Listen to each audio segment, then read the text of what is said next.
Imaginemos por un momento intentar reparar un superordenador complejísimo. Uf, madre mía, ya me estoy estresando. Claro, es que abres la carcasa, ves miles de cables, placas base microscópicas, circuitos parpadeando por todas partes y dices, bueno, voy a buscar el manual de instrucciones. Lógico. Pero el problema es que este manual parece estar escrito por 100 ingenieros distintos en 50 idiomas diferentes y, para colmo, la mitad de las instrucciones contradice directamente a la otra mitad. O sea, un caos absoluto. Totalmente. Un capítulo te dice, corta el cable rojo para que el sistema funcione y pasas la página y el siguiente advierte que si cortas el rojo el núcleo explota, que hay que cortar el azul. Pues fíjate, así es exactamente como se percibe el intento de entender la nutrición humana hoy en día. Sí, sí, sí. Quienes buscan optimizar su salud, la gente que nos escucha buscando respuestas, se encuentra en medio de un campo de minas informativo. Es una analogía brillantemente precisa, la verdad, porque existe esta expectativa generalizada de que, bueno, con toda la tecnología y la ciencia que tenemos disponibles en el siglo XXI, deberíamos tener respuestas binarias, matemáticas, cristalinas. Exacto, como en la ingeniería pura. Eso es. Pero cuando la ciencia entra en el territorio de lo que ingerimos, el panorama es, siendo muy generosos, completamente turbio. Un cacao, Un vamos. cacao monumental. Y por eso, al destripar los documentos en nuestra inmersión de hoy, nos vamos a basar principalmente en un texto que es enormemente revelador. Está escrito por Jeff Fry para Elite HRV. Que, para dar contexto a quienes nos escuchan, es una empresa puntera en el desarrollo de aplicaciones para medir la variabilidad de la frecuencia cardíaca, o VFC, de la que hablaremos mucho hoy. Exactamente, sí. Y en las primeras páginas de este texto, Fry cita a un experto en un simposio de salud integrativa que define la situación actual con una sinceridad que es aplastante. Dice que la nutrición moderna es un desastre caótico. Vale, vamos a desglosar esto, porque aquí es donde radica el primer gran mito que la fuente quiere derribar hoy. Ajá. La sola idea de que existe una dieta universal, ya sabes, una especie de bala de plata metabólica que funciona a la perfección para todo el mundo por igual, es sencillamente absurda. Carece de sentido científico. Claro, es que nadie en su sano juicio discute que los seres humanos necesitan dormir una cantidad de horas distinta, o que requieren rutinas de ejercicio completamente diferentes, o incluso en métodos de aprendizaje dispares, ¿verdad? Sí, lo damos por hecho. Entonces, la pretensión de que toda la población debería consumir exactamente el mismo combustible no tiene ninguna lógica. Las diferencias genéticas, la epigenética, el entorno en el que alguien vive o sus niveles de estrés diarios hacen que buscar una única dieta correcta sea una persecución inútil. Yo misma me he vuelto loca a veces buscando esa dieta perfecta. Y no estás sola, claro. El origen de este malentendido está en cómo se investiga. A ver, para que un estudio nutricional fuera 100% concluyente sobre una población general, tendríamos que encerrar a miles de personas en un laboratorio durante 30 años. Madre mía, una locura. Literalmente. Y controlando cada miligramo de comida, cada hora de sueño, cada fluctuación de temperatura. Como eso viola todas las normas éticas y presupuestarias, la ciencia se apoya en estudios observacionales que están plagados de variables ocultas. Ah, y por eso un año resulta que el huevo es veneno para las arterias y al año siguiente es el superalimento definitivo. Exacto, el péndulo no para de moverse. Sin embargo, el texto de Elite HRV propone una vía de escape a todo este jaleo. Consiste en dejar de mirar los estudios poblacionales promedio y empezar a mirar los datos eléctricos de nuestro propio cuerpo. Qué interesante. Pero, y el artículo hace muchísimo hincapié en esto, antes de que alguien se lance a comprar sensores y monitores para intentar hackear su biología, primero hay que establecer unos cimientos que son innegociables. Unos cimientos que suenan casi anticuados de lo simples que son. Por ejemplo, algo tan básico como cocinar comida real en casa. Volver a los orígenes. Sí, y me parece fascinante cómo la fuente no solo justifica esto desde un punto de vista puramente calórico. Subraya que cocinar en casa elimina por defecto los ingredientes artificiales. Eso es clave. Claro, y todos esos aditivos hiperpalatables que están diseñados en laboratorios exclusivamente para anular las señales de saciedad del cerebro. Y además, cocinar fomenta conductas sociales y comunitarias que tienen un impacto directo en la salud mental. Pero aquí hay un punto que te quiero cuestionar. Dime. A ver, hay mucha gente, y me incluyo a veces, que piensa, bueno, no tengo tiempo para cocinar todo perfecto, es imposible con mi ritmo de vida, así que me como algo rápido y súper procesado y luego lo compenso con un puñado de vitaminas y suplementos carísimos. ¿Qué nos dice la evidencia sobre este atajo? Pues nos dice que el atajo es, en el mejor de los casos, un gasto de dinero inútil. Y en el peor, es directamente perjudicial. Vaya. Sí. A ver, la industria de los suplementos nos ha vendido la ilusión de que la salud se puede aislar y meter en una cápsula. Pero el argumento que presenta la investigación es demoledor en este sentido.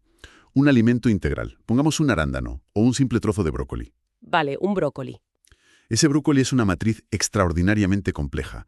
Contiene miles y miles de compuestos químicos, fitonutrientes y enzimas que actúan en una sinergia perfecta.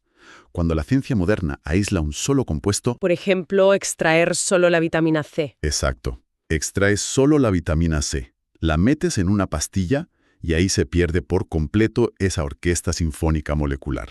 Ah, claro. El cuerpo humano evolucionó durante milenios para reconocer e interactuar con la orquesta entera, no con un solo instrumento tocando ahí solo en una habitación vacía. Qué buena imagen. Claro, es que el alimento no es solo la suma matemática de sus partes. Y fíjate, aquí hay otra trampa que la fuente señala magistralmente. Alguien puede cocinar de forma impecable, puede evitar los suplementos innecesarios y tener la dieta teóricamente perfecta. Ajá. Pero si el proceso de contar cada caloría y obsesionarse con la pureza de cada ingrediente le genera una ansiedad brutal a esa persona, no está destruyendo su propio objetivo de salud. Totalmente. ¿Se lo está cargando? El texto lanza una idea contraintuitiva genial. Y es que a veces una breve sesión de meditación o, no sé, echarte unas risas con amigos tiene un impacto biológico mucho más positivo que estresarse hasta el límite por haber comido un trozo de tarta en un cumpleaños. Es que esa es la clave de la gestión del estrés. Y no es solo algo psicológico. Tiene un mecanismo físico muy real. ¿Cómo funciona eso? Pues a ver, el estrés crónico, incluso si es estrés por intentar comer la dieta perfecta, inunda todo el torrente sanguíneo de cortisol. Y tener el cortisol alto de forma sostenida inhibe la digestión, promueve el almacenamiento de grasa visceral y suprime el sistema inmunitario. O sea que la ansiedad dietética es literalmente tóxica. Literalmente. Por eso, el ecosistema de la salud requiere que el sueño, el movimiento y la paz mental acompañen siempre a la alimentación. Una vez que esa fundación está firme, es cuando verdaderamente podemos empezar a usar la tecnología para elegir los materiales de construcción específicos para nuestra casa. Y esos materiales son los famosos macronutrientes. Eso es, proteínas, grasas y carbohidratos. Pero, de nuevo, sin reglas universales. La cantidad que requiere un cuerpo humano depende de su fase de la vida, de si está reparando tejido tras un accidente o simplemente de su actividad física diaria. Claro, el contexto lo es todo. Por ejemplo, alguien que hace levantamiento de pesas intenso agota el glucógeno de sus músculos y, lógicamente, necesita carbohidratos para reponerlo, mientras que una persona con un trabajo sedentario de oficina requiere un balance completamente diferente. Exactamente. Y aquí es donde la fuente introduce la herramienta principal de la que venimos hablando, la variabilidad de la frecuencia cardíaca, o VFC. Pero espera, a ver, entiendo que el corazón late y que los relojes inteligentes modernos lo miden, pero ¿cuál es el mecanismo mecánico real que conecta un plato de comida en el estómago con el ritmo eléctrico del corazón? Es una pregunta fundamental. Mira, el corazón humano no late como un metrónomo perfecto, ¿vale? No hace tic-tac, tic-tac en intervalos idénticos.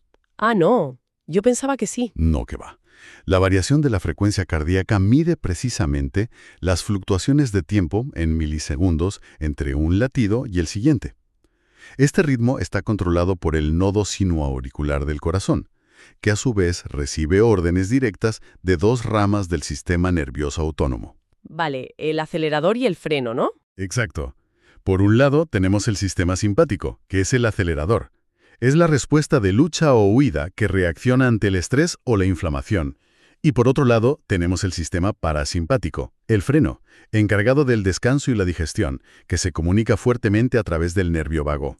Entonces, si hay mucha variabilidad entre los latidos, significa que los dos sistemas están interactuando de forma sana. Exactamente. Una VFC alta indica que el freno y el acelerador funcionan bien.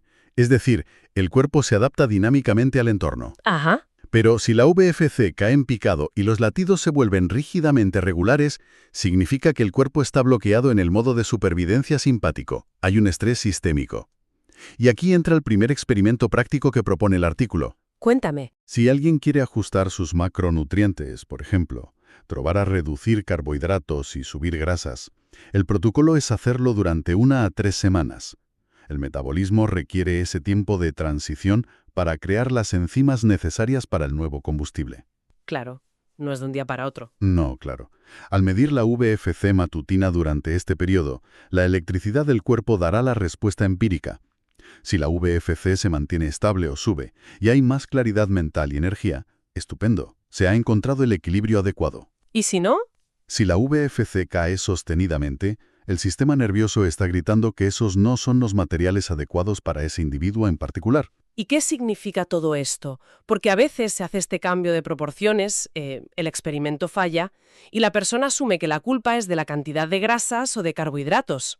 Y no siempre es así. ¡Claro! La fuente introduce una distinción brutal sobre la calidad. Sustituir un carbohidrato por una grasa trans industrial o por un aceite vegetal altamente oxidado no es cambiar de material de construcción.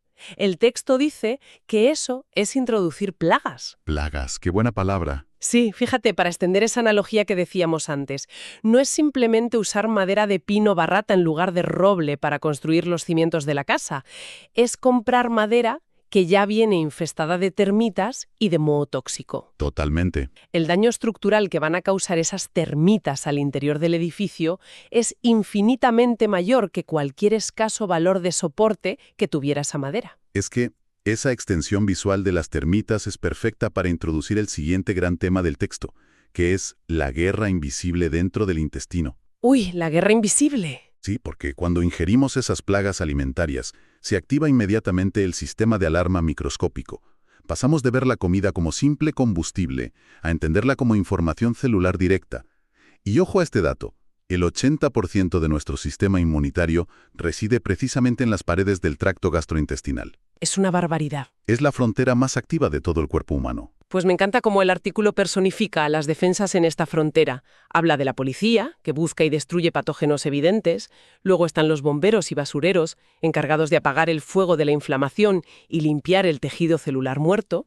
Y luego están los diplomáticos, que me parecen absolutamente fascinantes. Los diplomáticos son las células dendríticas y otras células presentadoras de antígenos.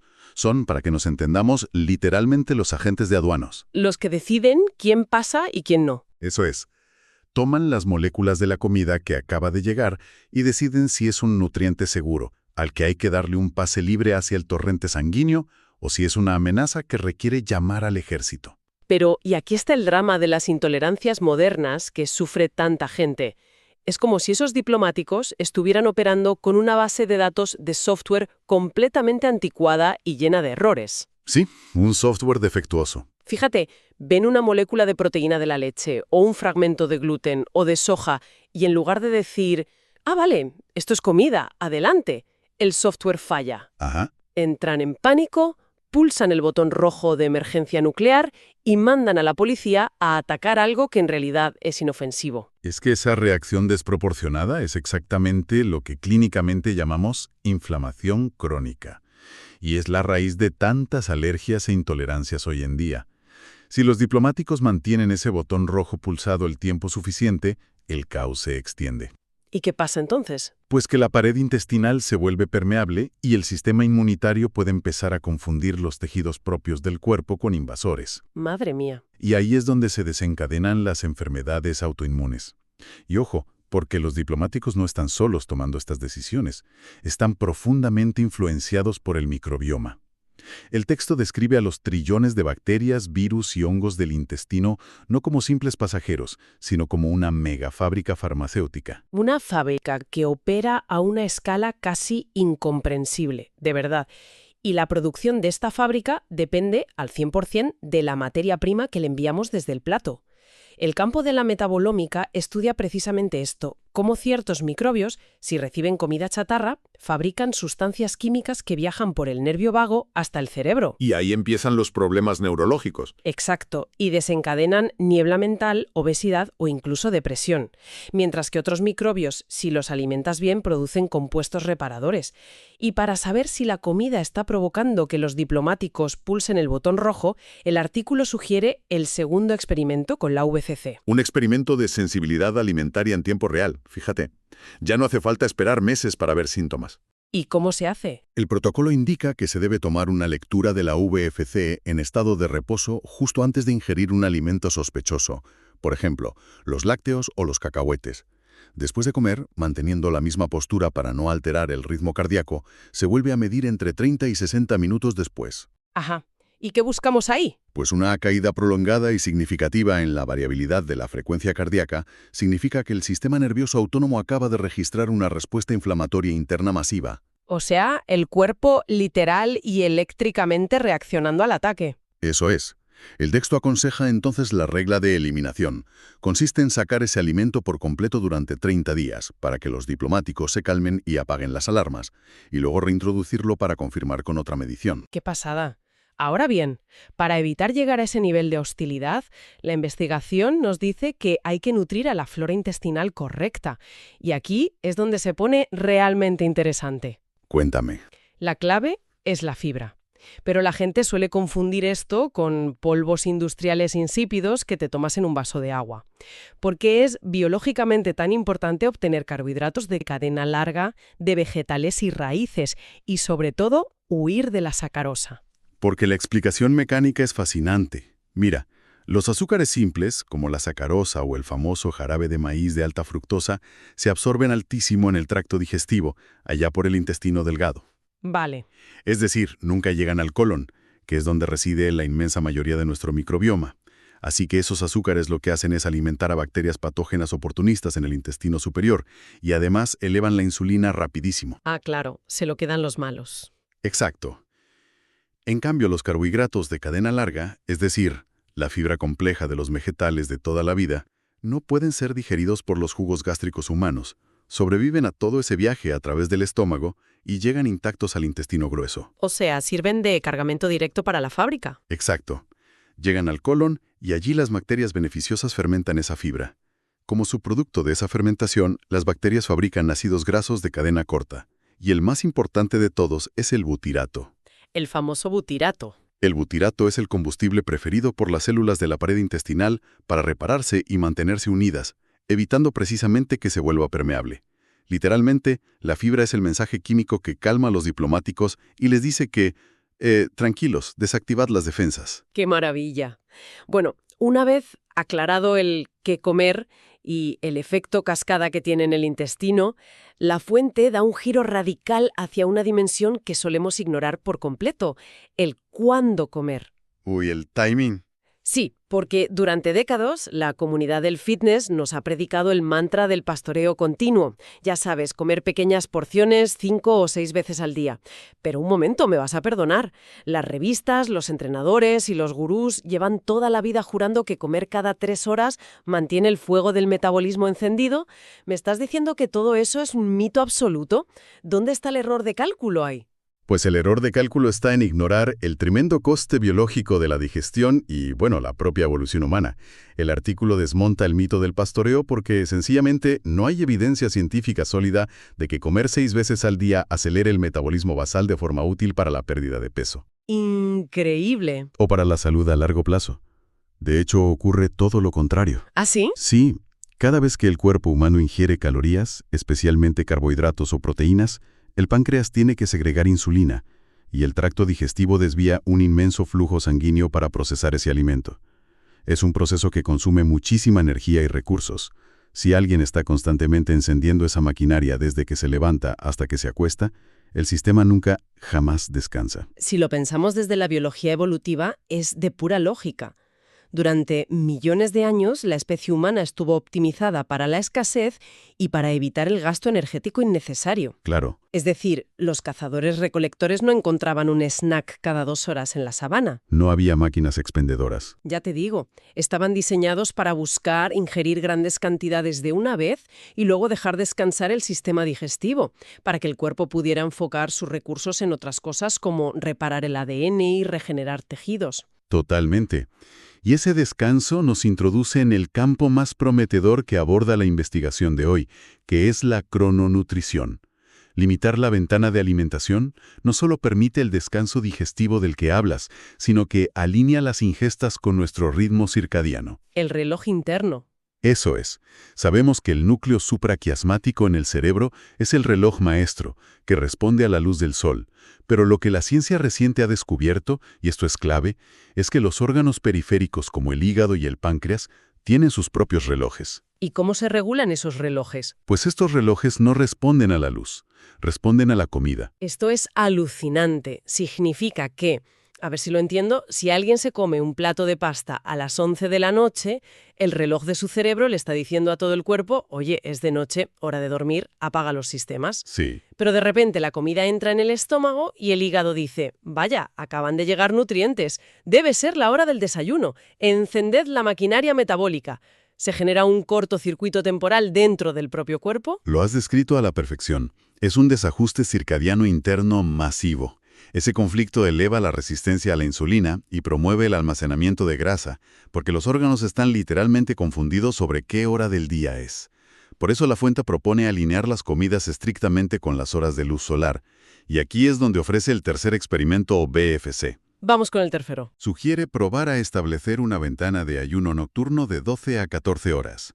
Cerrar la cocina temprano y no desayunar hasta la mañana siguiente, asegurándose además de evitar la luz azul intensa de pantallas por la noche para no engañar tampoco al reloj del cerebro. Y la clave para saber si esto funciona es, me imagino, volver a medir la variabilidad de la frecuencia cardíaca la mañana siguiente. Exacto. Pero ojo, porque entiendo que aquí el análisis es distinto. El ayuno en sí mismo es un factor estresante. Es un estrés leve que se supone que hace al cuerpo más fuerte, lo que se llama hormesis. Así es. Pero si tras ese ayuno de 14 horas la VFC matutina se desploma en comparación con la línea base normal, significa que se le ha exigido demasiado a la biología en ese momento concreto, ¿no? Porque hubo un entrenamiento exhaustivo el día anterior o porque el cuerpo todavía no está adaptado metabólicamente para estar tanto tiempo sin reservas. La VFC lo que hace es ofrecerte una red de seguridad para no cruzar la línea entre un estrés saludable y un agotamiento destructivo. ¡Qué maravilla de herramienta! Y así, tras este fascinante recorrido por los materiales de construcción, la guerra inmunitaria intestinal, el microbioma como fábrica y la importancia de los relojes biológicos, el texto de Elite HRV logra aterrizar todo este complejo desastre caótico del que hablábamos al principio en una conclusión notablemente pragmática. Se consolida lo que podríamos llamar la regla del 90%. Una regla que viene a decir que, a pesar de los trillones de bacterias y toda la compleja metabonómica que hemos mencionado, la inmensa mayoría de la población conseguirá el 90% de los beneficios para su salud simplemente enfocándose en 4 pilares fundamentales. Que son sencillísimos. Repasémoslos. Primero, cocinar comida íntegra en casa, idealmente en un ambiente que fomente la conexión social. Segundo, concentrar las comidas durante las horas de luz solar para evitar el caos circadiano. Tercero, identificar con precisión clínica esos alimentos que desatan la furia de los diplomáticos intestinales y eliminarlos. Y cuarto, y para mí el pilar más terapéutico, rechazar por completo la ansiedad y el perfeccionismo en torno a la comida. Es que es todo un tratado de sentido común respaldado por la fisiología más vanguardista. El artículo de Jeff Fry cierra su argumentación recordando una cita clásica atribuida a Sócrates, que dice, que la comida sea tu medicina y la medicina sea tu comida. ¡Qué gran verdad! La lección definitiva no es atarse dogmáticamente a la última dieta extrema que aparece en las revistas, sino mantener un espíritu abierto, curiosidad intelectual y, sobre todo, usar los datos eléctricos reales del organismo para guiar las decisiones nutricionales. Es una llamada rotunda a escuchar la fisiología propia por encima de todo el ruido ensordecedor del mercado. Y fíjate, Conectando todos estos hilos, a mí me surge una reflexión monumental sobre el futuro. Una consecuencia directa de todo lo que hemos analizado hoy en esta inmersión. A ver, sorpréndenos. Pensemos en las implicaciones que tiene esta democratización de la biometría. Si estas herramientas que ya están en los teléfonos y en sensores muy asequibles otorgan a la población el poder absoluto de ver, en tiempo real, la inflamación celular provocada por lo que comen, ¿qué futuro le espera a la industria alimentaria tradicional? Buf, tela. Es que llegará un momento inminente en el que las campañas de marketing millonarias y las etiquetas engañosas de producto 100% natural perderán toda su eficacia. La gente ya no tendrá que creer en las promesas del envase de cartón, porque la verdad estará codificada en la respuesta eléctrica inmediata de su propio sistema nervioso. Es tremendo. Las plagas empaquetadas de las que hablábamos quedarán expuestas por la implacable honestidad del ritmo cardíaco. Es un horizonte tecnológico y social impresionante para la gente que nos escucha. Al comenzar esta investigación, hablábamos de reparar un superordenador complejo sin un manual de instrucciones y rodeados de ingenieros discutiendo a gritos. Resulta verdaderamente poético descubrir que el manual correcto jamás estuvo escondido en un laboratorio remoto, ni mucho menos en el libro de un gurú de moda. El manual siempre ha estado ahí, pulsando dentro de la caja torácica y humana, esperando pacientemente a que desarrolláramos la tecnología necesaria para por fin entender su idioma. Totalmente de acuerdo. Sin duda es una perspectiva que va a cambiar radicalmente la forma en que miremos el próximo plato sobre la mesa. Ha sido un placer desglosar todo esto contigo. El placer ha sido mío. Hasta la próxima.